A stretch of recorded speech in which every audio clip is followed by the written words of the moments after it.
Hello, welcome to Ag in Motion. I'm Leslie Pohl, part of the customer service team with Zarvio Digital Farming Solutions.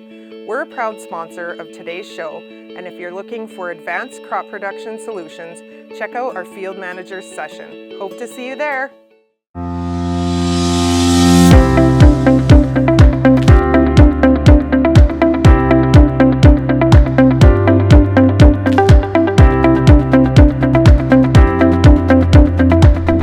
Welcome everyone, growers, news media, ag industry personnel, precision ag competitors. I'm thrilled to be here today in this exciting time in our ag industry, and I sincerely appreciate the opportunity to be able to spend a little bit of time with you all today and talk a little bit about variable rate technology, precision ag, and where it might be going. You'll notice at the bottom of all of my slides that we have our Ultimate Yield Management Institute logo. We call it Management Institute because really it's every field to us is a virtual field of learning, and so that's why we call it Institute. Today we're going to talk about the direction VR technology is heading, VR methodologies, my experience and failures implementing VR. I want to talk to you about topo-grid soil testing, microclimate impacts on maps and research, soil building research, real examples of VR going right and wrong, and implementing VR on your farm.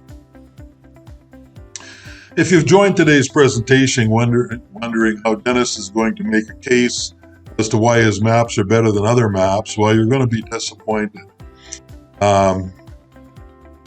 All map layers created, regardless of methodology, are a layer of useful information, regardless of how they were created.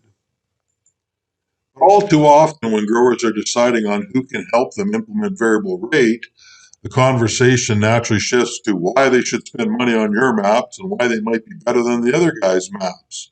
And it's a natural thing to do, but in my experience, anybody who creates a map is probably generating a layer that is useful. There may be a difference in the cost to consider, but really the question needs to address your agronomic management system and what you intend to do with the information that you need.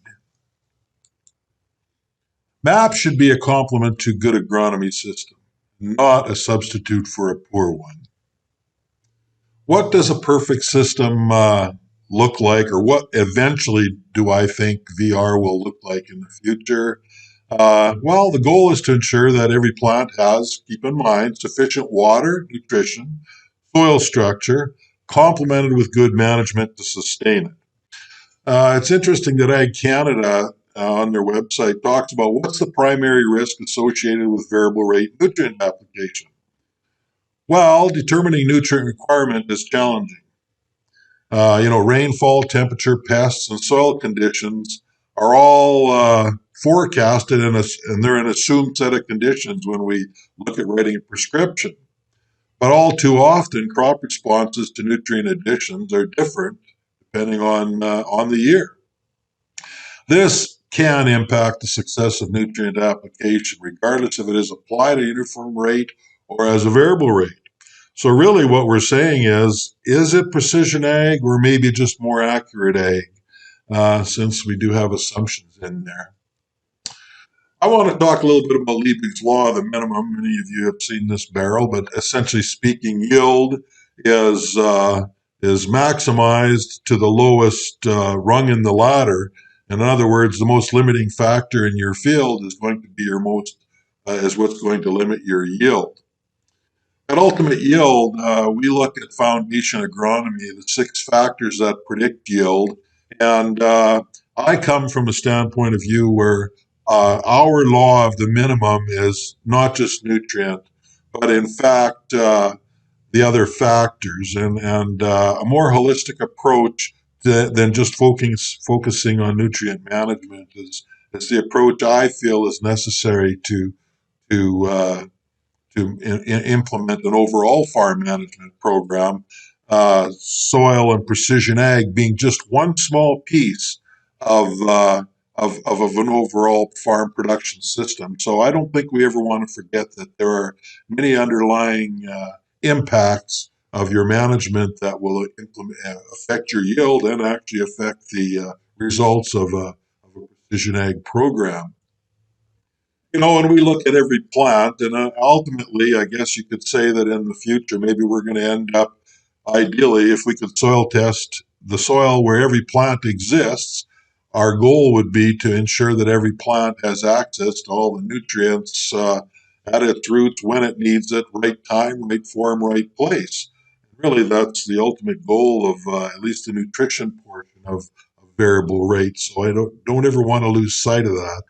There's many VR methodologies: nitrogen, VR1 blend to a zone, soil build, set budget dollars, where you can take $90 an acre and allocate those dollars over the acres to maximize the return on the $90 might be an approach. Uh, you might look at VRing seed densities, and we'll talk a little bit about that later. We've done some research there. And also, an interesting thing is VRing varieties. I don't know how many of you have thought about VRing varieties. With all the modern genetics today involved in most of the plants we grow, if you realize that you could actually take a variety and match it to the microclimate of a field and really maximize performance. Days to maturity are different on hills versus valleys. You could maybe pick a longer season variety to be on the hills.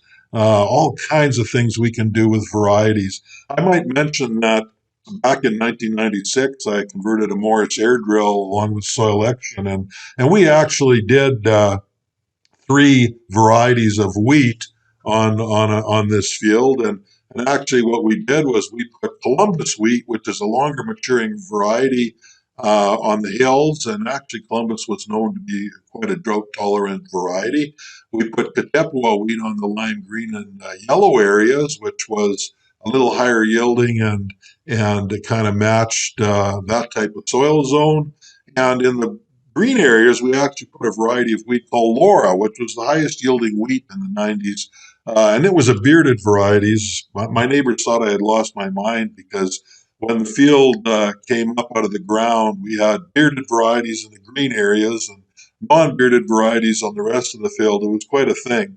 Actually, that field got kind of hailed out, so we didn't get uh, any final tally results out of it. But the trend line from seeing how that wheat came out of the ground and how it was maturing was definitely something that's always been in the back of my mind as something that can make us maybe a lot of money going on in the future. And if you think about varieties, think about, you buy a $900 bag of canola seed, and why would you put a $900 bag of canola seed on a red area like this that may be only capable of yielding 30 to 40 or 50 bushels an acre? You might save a lot of money by putting a lower cost seed variety in the red areas that aren't always going to perform. Just food for thought.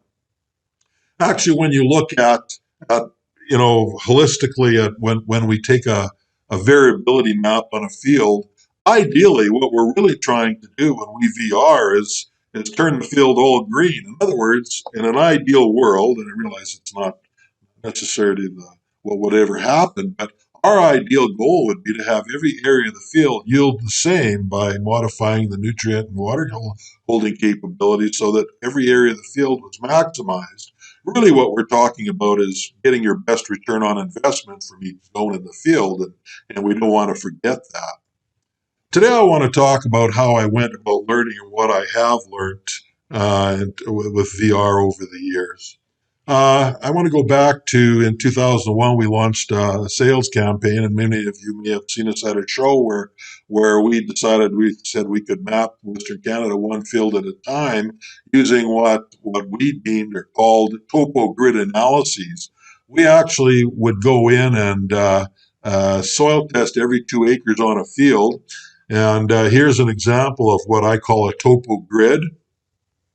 We actually go out and we look at the topography and we try and match the soil areas that we test along that topography and try and get computer a whole set of numerical numbers, soil tests, and then plug that into a computer and get a visual image of what those numbers look like. The goal is to try and make the soil test data look like the actual field. And lo and behold, with a 2-acre grid, we were actually able to pretty much simulate what that field looked like in terms of an organic matter map. This is pretty exciting stuff. You can see we did 190 samples and actually pooled some of them to try and create this type of information. Now that's a lot of information. The unique part about being able to soil test 2-acre grids like this is we actually are able to generate a nutrient map. Visually, if you could see phosphate in the field and red was no phosphate and green was a lot, this is what the field would look like.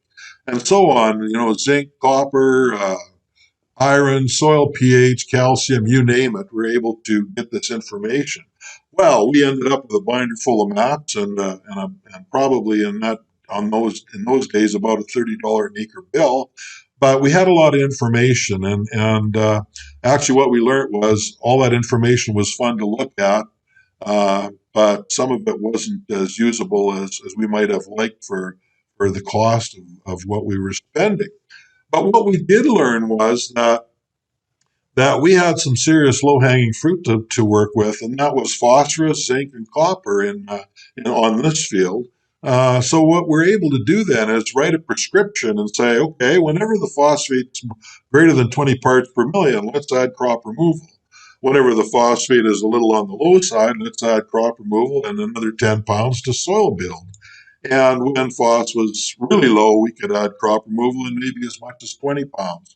So we're able to take that information and actually variable rate phosphate, which is a very expensive nutrient, and you don't even have to wait till the fall to find out if you've saved money. When you're VRing an expensive product like phosphate in your soil building, makes perfectly good sense.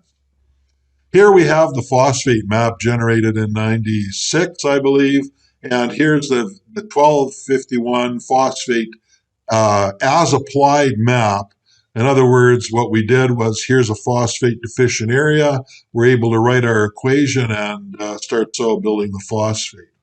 We set out on a 5-year plan to get all phosphate levels above 20 parts per million, and we actually accomplished that using this technology. And actually, the air drill or the Falcon reader way back in the 90s actually was able to read up to 220 pixels. In other words, the variable rate went from 3 all the way to 188 pounds of 1251 per acre, and it was able to read every pixel and even get the rates in between there.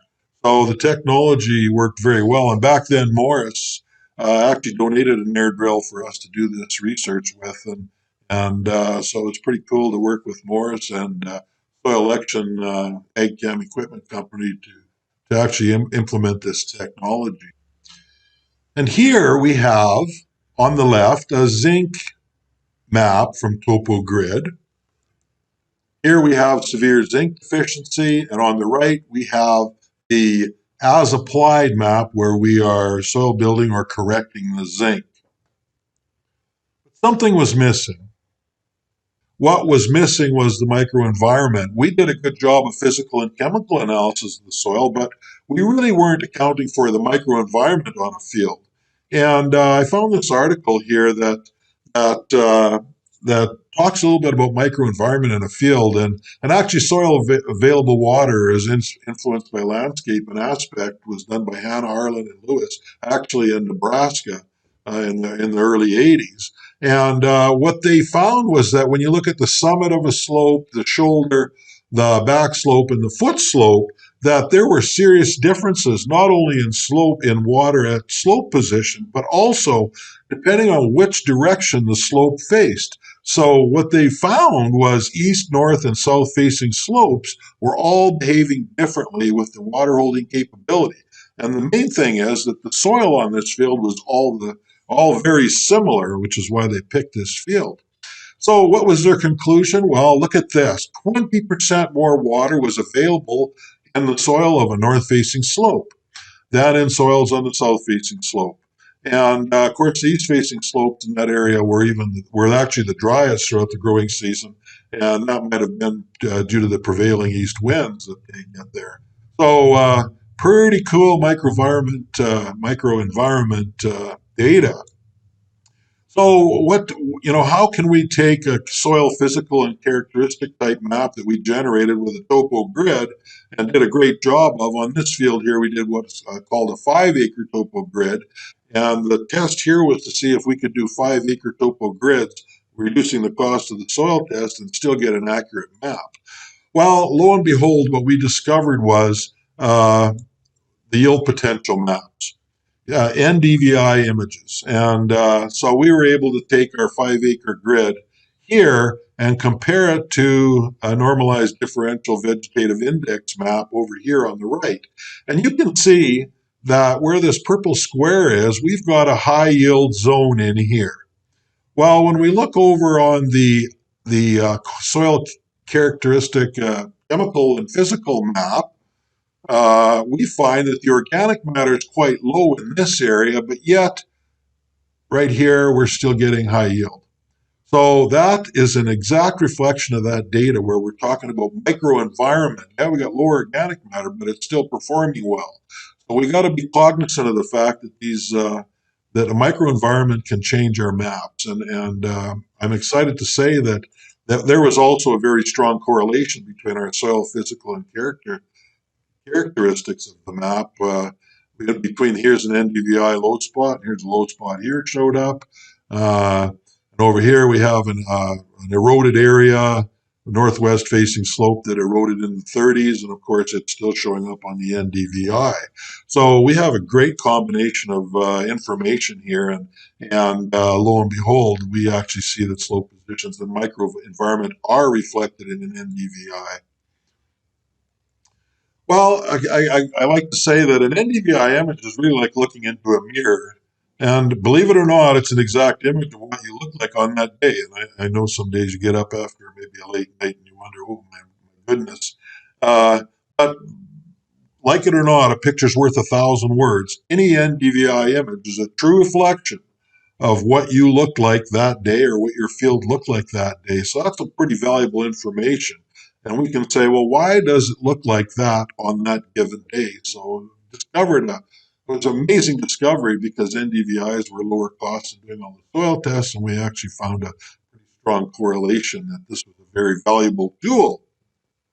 So what else do we learn? Well, maps are not static. So just because you have a map doesn't mean that it's going to be, doesn't change. And in this instance, we can see that, we had a phosphate deficiency.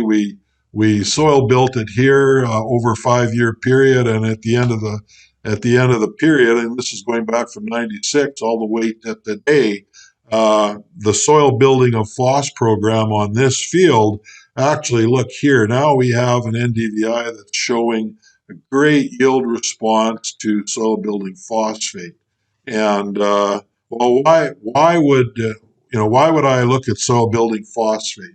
Well, we've known for quite some time, and this is data from the University of Nebraska Soil Science back in the 80s, where they actually determined that if your soil starts out low in phosphate, in the lower, below 20 parts per million, I would say, and you add 40 pounds of phosphate when you're growing your crop, that you hit a yield ceiling, a ceiling that you can't break. Well, lo and behold, if you have soils that test high in phosphate, the same rate of phosphate can actually give you a much higher yield. And actually, what we've found from soil building phosphate, copper, and zinc on these fields is that we're able to hit a whole new window of yield that we didn't realize was there on these fields. That was exciting stuff. So actually, we have a research division at Ultimate Yield. We do anywhere from 15 to 20 detailed replicated plots every year. And this trial, believe it or not, a 6-year trial, where we said, let's see if we can replicate the Nebraska data in Western Canada. Is this the way it works out here? So we looked at maintaining phosphate levels. We looked at here where we put no phosphate on for 5 years, and we looked at building phosphate. So every year we went into every strip and we we put, 20 pounds of phosphate, 40, 60, and so on. Looked at maintaining phosphate levels in the soil with crop removal. And also we looked at each strip at soil mining. In other words, for 5 years, we put no phosphate on these strips here to see if phosphate was, what it was going to look like after 5 years. And then, of course, we went into a soil build program on this trial. Now, the interesting thing is, on the 6th year, we actually then went out with no phosphate, and we here we have Alpine, by the way. We did use Alpine over 5 years and got some pretty amazing results with that product. Uh, Actually, what we ended up doing in year 6, which was 2020 last year, and it's in our research compendium, this data, is that we cross-seeded these strips of maintain, build, and soil mining with 100-00-15 and a little bit of Alpine, and say, okay, what does the yield look like now after 5 years of these different programs? We also interjected some other rations to see what would happen, and of course, we replicated it 3 times, so we have some pretty solid data. Now, take a look at this. This is proof of the pudding. If you're mining your phosphate on the 6th year, we got a 60 bushel wheat yield, all the way up to where we put on 100 pounds of P2O5 every year for 5 years. Actually took it to 106. That's a 45 bushel yield increase from a 5-year plan of soil building your phos levels. And actually, you can see that even at 60 pounds of phos every year, which would be slightly more than crop removal from those years, that we were able to take it up 30 bushels an acre over a 5-year period.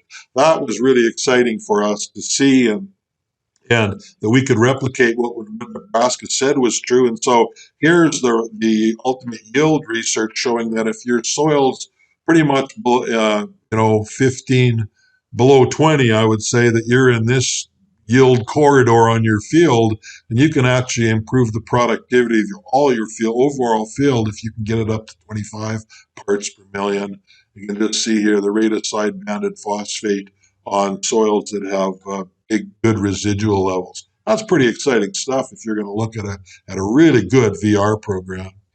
So here's an example of VR working right. This field we started soil building it back in 1997, and actually today the field is actually not turned green, but essentially speaking, phosphate is no longer a yield determining factor on the Liebig's barrel in terms of nutrition on this field. In other words, we've satisfied all zones in the field with the amount of phosphate that they need to be productive. Here we are today after, since 1996, however many years that is, 20 some odd years. And here's a November 2020 soil test on 3 zones in that field, red being the hills, mid slopes, and the low ground. And you can see that right here we have phosphate soil built right up to snuff, and basically now we're in a maintain mode. And as well zinc with soil built, so it's no longer a yield determinant, and as well the copper. Now the interesting thing is, how do you talk about this? Well, essentially speaking, somebody said to me, do you VR your field anymore? And I said, actually don't have to. I'm in a maintain now position where we maintain our levels with crop removals, and VR on this field is no longer necessary, other than we might play around a little bit with our nitrogen levels if we're going to fine tune it. We're more now into looking at, although my equipment doesn't do it yet, but looking at VRing varieties based on soil. So this is exciting stuff. And if somebody says, "Do you have to VR?" No, I was on a VR program. I built my soil up, and I don't have to do it anymore. Pretty cool stuff. Let's take a look at, everybody says, where do you need VR? Well, here's a range of hills in west central Saskatchewan. You say, well, this has got to be a candidate for variable rate.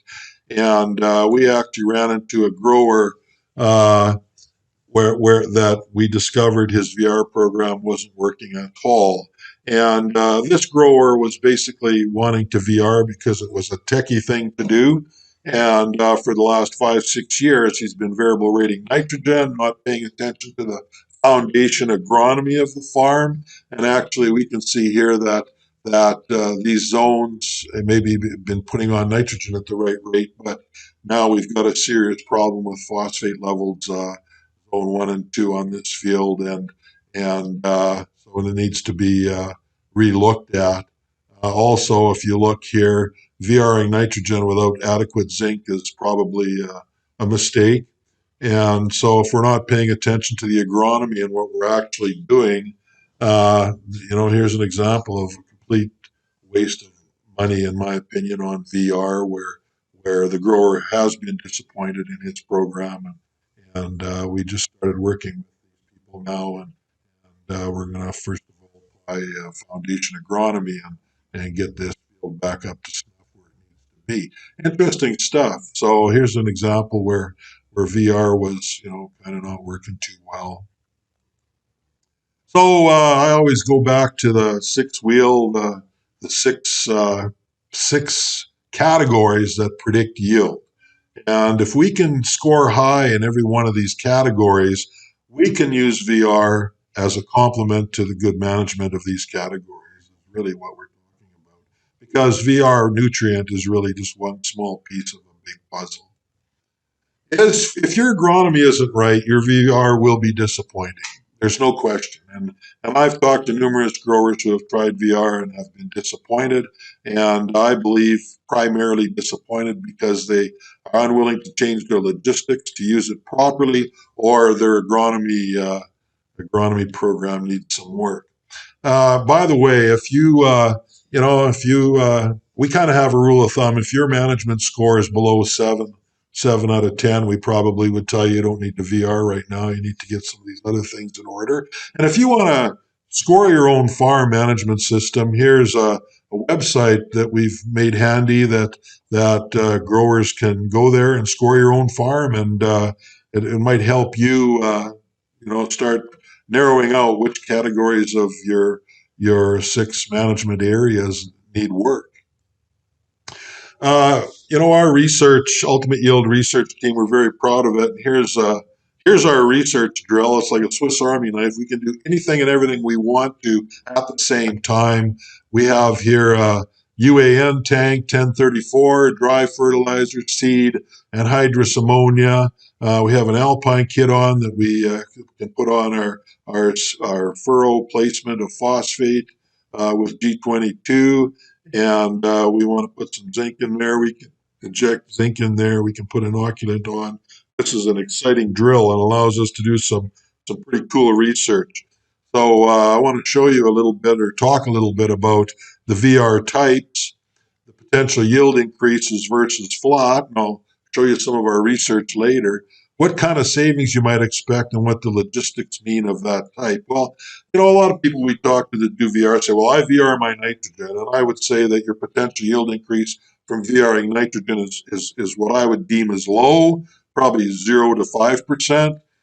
Your cost savings are also low, in my opinion, versus a flat rate. And your logistics, of course, are easy. So why do a lot of people VR one product nitrogen? Because logistics are easy and there are some savings. Some people VR, they go out and they VR one blend. The potential yield increase versus a flat rate program is still probably low.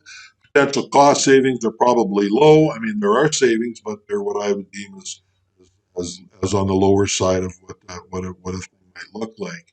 And of course, the logistics are easy. So we do see a lot of people VRing one blend because it's easy.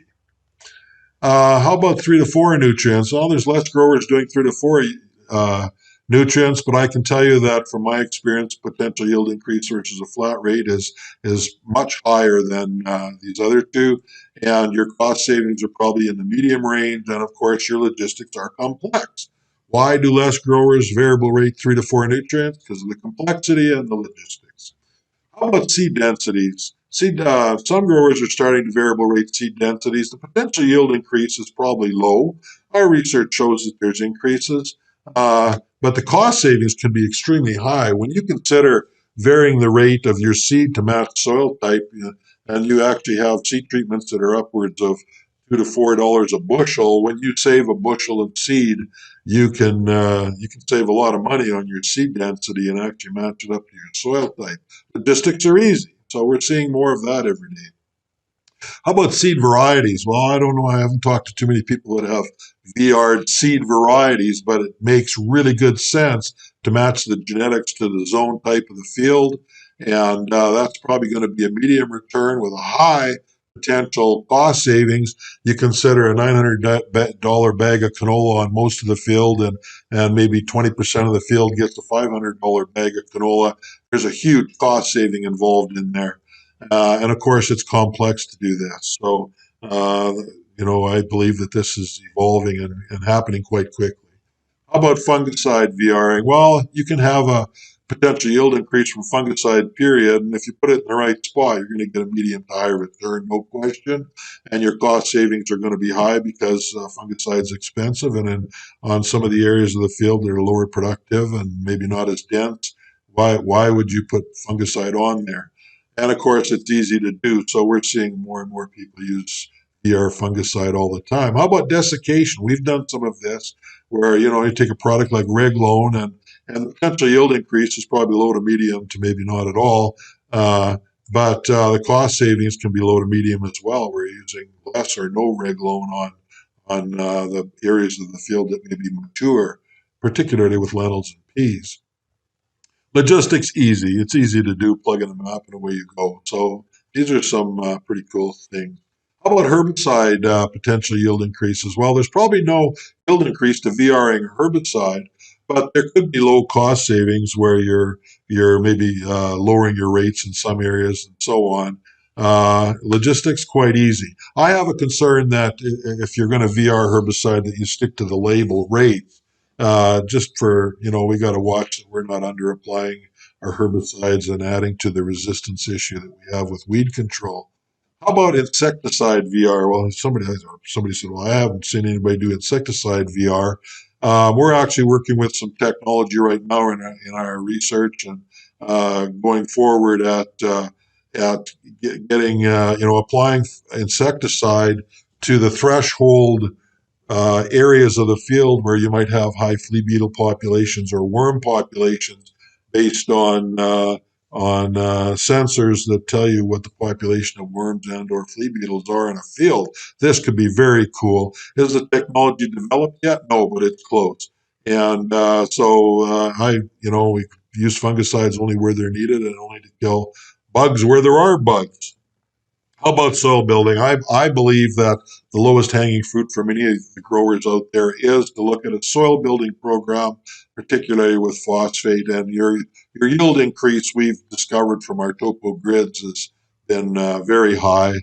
And potential cost savings, of course, are low because your soil building, you're going to be actually spending more money to soil build. And that's not to say you can't do a few fields a year. Logistics are quite complex when you look at a soil building program. And one of the most new exciting technologies, variable rate water. If no brainer if you're building a new pivot to make sure you don't create water seeps in saline areas. I might say that we were talking about variable rate seed density, and this is some research we did with Ultimate Yield in 2018 down at Swift Current in 2 years, a dry year and an average moisture year, and look at what we found. We tested out 18 plants, 24 plants, and 30 plants per square foot, and discovered in a drought year that at 18 plants per square foot, we actually had 35 bushels of durum versus only 30 with 30 plants per square foot. So look at this. We used way less seed and seed treatment, and we got, what's that, almost a 20%, well, maybe 15 to 20% yield response by using less seed. So we spent less money and we grew more bushels. Now, how's that for if you're expecting a dry year? Well, actually, the opposite happened in 2018 when we had good moisture or adequate moisture. We actually found that 18 plants per square foot weren't adequate, and that we actually had a much higher yield at 24 plants, and even a trend for 30 plants to be the higher yield, although this was not significant. So you can see that it'd be obvious that if you took the dry years, your farm, and put 18 plants there, 24 plants on your mid slopes, and 30 plants on your 30 plants on your high productive areas, that would make good sense, and that's measurable the day you write the map. I would say the return is $4 to $10 an acre at least, when you include seed treatment costs. So this is some technology that you can put in your pocket right away. I also want to talk about our research division. In 2021, we've done 6. Now we're going into our 7th year of publishing a Western Canadian Research Compendium of all our trials. And this year, right now in 2021, we have a number of VR trials out there where we're actually taking a map and we're testing out a flat ration. We're testing out a one blend ration varied over all the field. Then we're testing out 3 zone blend on the go to exactly what each zone requires, and a 7 zone. So this is some pretty exciting stuff. We're doing this trial here on canola, and the interesting thing is that our range is anywhere from 50 to 80 pounds of N, and all the way up to, we're getting as high as 150, 60, 50 to test out a 100 bushel ration. And so this data will be available this December. If you're interested, watch Ultimate Yield. We'll be publishing this data from 2 VR trials later this year in 2021. Pretty exciting. I want to talk a little bit about some other type of new technology that's coming available. Gamma ray soil spectrometry looks to be very promising. We can actually do a terrain analysis, topography, water drainage, and so on. This is a complex map and probably could be utilized at least if you're looking at a drainage program and so on. This gamma ray soil spectrometry actually measures the radioactive isotopes in the soil as they break down, and actually gives us this profile. Pretty cool stuff, and it looks to be a very promising, although complex technology. So what are the hurdles in preventing true precision? Well, logistics and efficiency and time. Always this comes up, logistics and efficiency and time. Fear of complexity, and I would say most people have a fear of complexity. I think it's more fear than complex, but it is certainly a hurdle to implementing a precision program. Of course, equipment limitations. Our air drills only have so many tanks on them, and a lot of us have air drills that aren't yet capable of full VR. I would say a big thing is a lack of verifiable returns and overall disappointment. And I talked about why those disappointments and returns aren't there for a lot of growers. It's because they're taking the information and VRing one product or averaging out over the field and not getting a return on their investment. The cost of doing it is another hurdle. Time, and one that comes up quite often is skilled VR specialists. It takes a lot of time to interpret all the data from maps that are generated, and to be skilled at understanding all these things. And you should always work with your agronomist if you have one, or someone that can help you really flesh into what information you have and how you can utilize it. Here's kind of a scenario. A grower comes in and says, I want a precision farm in VR. My neighbor's do it, or my neighbor's doing it. I want to be able to do this. Make me your best maps. Okay, well, and then we do that, and the guy grower comes in and says, but make me one blend for all my canola because I don't want to switch during seeding. And really what you are precisely averaging everything you know about your soil variability. That's what you're doing. So you can say you're a precision farmer, but you're really not. You're just precisely averaging everything you know. Precision ag, I don't think so. You will be disappointed in this scenario. So I wanted to point that out. How about your mindset? I think we need to take a rethink our mindsets when it comes to VR. If your logistics don't work, change your logistics. It seems to be a red line that most growers we talk to say, oh, I'm not changing my logistics. I say, well, you know what? If you're not prepared to look at changing your logistics so you're still logistic and efficient and consider what you might be able to do, then your VR program is probably going to be not as successful as it could be. Logistics is a mindset. It might be time to consider that a fall VR operation could become as standard as fall annual weed control. Make use of that tool in a way VR fall soil build and use the drill in the spring. Take that $500,000 precision drill and make it work for you. Not just seeding, but maybe take it and look at VR soil building in the fall when you have time. If you have a 3 or 4 tank system, whatever make you actually have a 6 tank system if you do 2 operations. That means you could actually go in and VR soil build some phosphate, copper, and zinc in the fall, and that frees up your tank to be able to use two varieties, 2 or 3 varieties, and maybe a nitrogen blend in the spring and VR it. That's where you're really going to put this asset to use. And you think about it logistically, it makes maybe more sense when you have more time in the fall to really put your VR program to work for you. If you have a 3-bin air drill, it's really a 6-bin air drill in 2 operations. So think about it. And that's where I think the low-hanging fruit are, and your logistics can be changed. And I realize the cost is slightly higher, but trust me, from our data on phosphate and soil building, that it will pay, and you'll actually get that drill to make you more money than you thought it could in the first place. Implementing VR on your farm. Well, here's some of my points. Number 1, assess your management system and needs. And we can help you. If you go to this website, we have a scorecard for your management system. Number 2, find a map and truth a map. Number 3, soil test at least 3 zones, and you'll get a more precise assessment, even if you flat rate. Develop a 5-year strategy based on your soil tests.